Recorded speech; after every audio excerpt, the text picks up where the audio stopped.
గూటికి చేరేందుకు కవిత యత్నాలంటూ వార్త కనిపిస్తుంది. అది ఒక్కసారి చూద్దాం. కాంగ్రెస్ తో రాయభారం, అస్తం గూటికి చేరేందుకు కవిత యత్నాలు, మధ్యవర్తి ద్వారా అధిష్టానంతో సంప్రదింపులు. సీఎం రేవంత్ పీసీసీ చీఫ్ దృష్టికి తెచ్చిన అధిష్టానం ప్రస్తుత పరిస్థితుల్లో వద్దని కాంగ్రెస్ నేతల నిర్ణయం. కేసీఆర్ కుటుంబం కలహాలకు కాంగ్రెస్ కారణమన్న తప్పుడు సంకేతాలు ప్రజల్లోకి వెళ్తాయని అభిప్రాయం. కారు దిగి చేయందుకునేందుకు ఎమ్మెల్యేలు పావులు. కవిత బాటలో ఆ పార్టీని ఇప్పుడే వీడాలని యోచన. వారిలో అత్యధికులు గ్రేటర్లోని బీఆర్ఎస్ ఎమ్మెల్యేలే. లేఖలు లీకుల కలకలంతో పాటు భవిష్యత్ కారణమే. అదే సమయంలో సొంత అడుగుల దిశగా కవిత క్షేత్రస్థాయిలో బలం పెంచుకునేందుకు పావులు.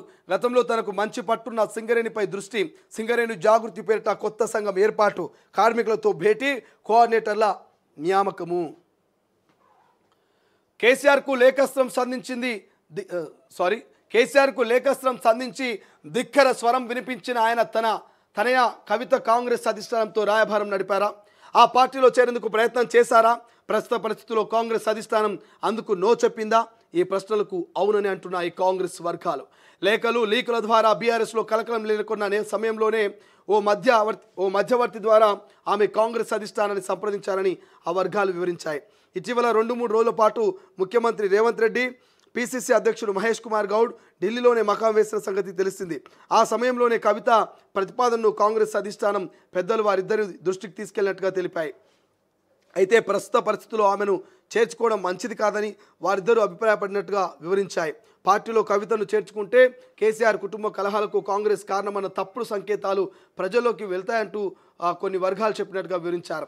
అయితే ఇదే అదునుగా బీఆర్ఎస్లో తాజా పరిణామాలని గమనిస్తున్న ఆ పార్టీలోని కొందరు ఎమ్మెల్యేలు చేయి అందుకునేందుకు ముందుగా వస్తున్నారని కాంగ్రెస్ వర్గాలు చెబుతున్నాయి. ఇప్పటికే కవిత లేఖ, ఆ తర్వాత లీకుల బీఆర్ఎస్లో కలకలం సృష్టిస్తున్న విషయం తెలిసిందే. కవితతో ఆ పార్టీ పెద్దలు జరిపిన రాయభారము విఫలమైంది. సొంతంగా అడుగులు వేసే దిశగా ఆమె ముందుకు సాగుతున్నారు. అదే సమయంలో మేడిగడ్డ బ్యారేజీ కుంగుబాటుకు సంబంధించి కాళేశ్వరం కమిషన్ కేసీఆర్, హరీష్ రావులకు నోటీసులు జారీ చేసింది. విచారణకు ఇద్దరు హాజరు కానున్నారు. ఈ నేపథ్యంలో ఇక ఫార్ములా ఈ-కార్ రేస్ కేసులో కేటీఆర్కు ఏసీబీ నోటీసులు. సో ఇదంతా చూస్తూ ఉంటే మాత్రం కల్వకుంట్ల కవిత స్టాండ్ ఏంటనేది ఎవరికి అర్థమవుతలేదు. కల్వకుంట్ల కవిత స్టాండ్ అనేది ఏంటనేది ఎవరికి అర్థమవుతలేదు. సో ఈ మ్యాటర్ అంతా చూస్తాం. ఏం రాశారు ఇక్కడ ఆంధ్రజ్యోతిలో? కల్వకుంట్ల కవిత మరి కాంగ్రెస్ పార్టీ పెద్దలతో మంతనాలు జరిపింది, కొంత రాయభారం పంపించింది. నేను కాంగ్రెస్ పార్టీలో జాయిన్ అవ్వడానికి సిద్ధంగా ఉన్నానంటూ ఒక ఇండికేషన్ ఇస్తే మరి కాంగ్రెస్ పార్టీ పెద్దలు మాత్రం ఇటు పీసీసీ అటు ముఖ్యమంత్రి ఈ సమయంలో కాంగ్రెస్ పార్టీలో కనుక కవితను చేర్చుకుంటే మరి తెలంగాణ ప్రజలకు తప్పుడు సంకేతాలు పోతాయి. కల్వకుంట్ల కవితను మరి అదేవిధంగా కల్వకుంట్ల పార్టీని విచ్ఛిన్నం చేసిన వారిగా మేము తెలంగాణ ప్రజల ముందు బదలామవుతామనేటువంటి ఉద్దేశంతో మరి ఇప్పుడు కవిత ఎంట్రీకి నో చెప్పినట్టుగా తెలుస్తుంది. మరి కవిత ఎంట్రీకి నో చెప్పినప్పటికీ కవిత మాత్రం క్లారిటీగా ఉందట. కాంగ్రెస్ నో చెప్పినా కొత్త పార్టీ కొత్త ఎజెండాతో జనాలకు పోవాలని కవిత మరి సిద్ధంగా ఉన్నది. సింగరేణి జాగృతిని మరి నిన్న సింగరేణి జాగృతికి సంబంధించి కూడా చూస్తూ ఉన్నాం మనము.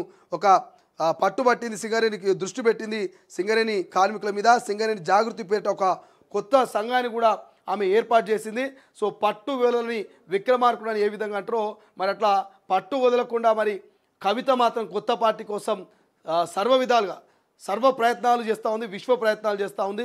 సో అన్ని రకాలుగా గాదైన లాంటి ఫోన్ చేయడము, లేకపోతే గతంలో ఆమెతో క్లోజ్గా ఉన్న వాళ్ళతో సలహాలు సూచనలు తీసుకోవడం, మరి అన్ని రకాలుగా ఆమె మరి ఏం చేస్తే బాగుంటుంది, కొత్త పార్టీ పెట్టాలా, మరి కాంగ్రెస్ పార్టీలకు పోవాలన్నా, ఉన్న పార్టీలోనే ఉండాలన్నా, ఇట్లా 3 కోణాలు. ఇప్పటికే కేసీఆర్ సంప్రదింపులు జరిపించాడు కవితతోటి, రాయబారం పంపించి మరి కేసీఆర్కు వాళ్ళ డాడీకి క్లియర్గా చెప్పింది, డాడీ నాకు సముచితమైనటువంటి న్యాయం ఇవ్వాలి, కీలక పదవి ఇవ్వాలి, నాకు మంచి రెస్పెక్ట్ ఇవ్వాలి, ఇవి ఏవి లేకుండా నేను బీఆర్ఎస్ పార్టీలో ఉండనని కేసీఆర్కు క్లియర్ చెప్పింది. కేసీఆర్ కూడా మరి దాని మీద ఏం స్పందించలే. సరే బిడ్డ, నీకు అధ్యక్ష పదవి ఇస్తా, లేకపోతే వర్కింగ్ ప్రెసిడెంట్ ఇస్తా, లేకపోతే భవిష్యత్తులో నిన్ను ముఖ్యమంత్రిని చేస్తా అనేటువంటి హామీ ఏది ఇయ్యలే.